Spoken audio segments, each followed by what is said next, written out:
देख ले लो बड़ो पगलाइल टुक टुक ताकी लो का बाटे भुलाइल सुनो बोलो ऐसन का देख ले लो बड़ो पगलाइल टुक टुक ताकी लो का बाटे भुलाइल उहे तो सोचत हमरे आगे तू लागे लो कोरिया सुना का उठता लहर दिल के भीतरिया जान मारे उठावा के दिल करिया उठता लहर दिल के भीतरिया जान मारे गलिया के दिल करिया एही कुल में रह जीवा दिल करिया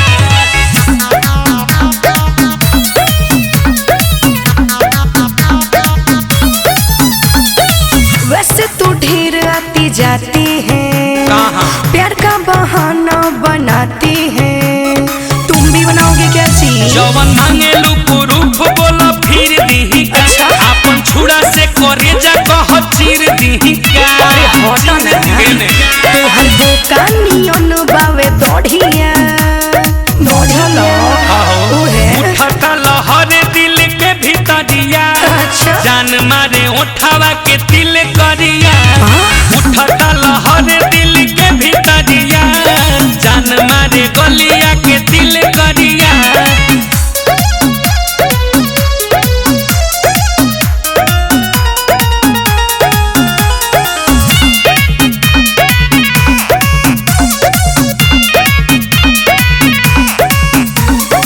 कितनों को पीछे घुमाती हूँ अच्छा।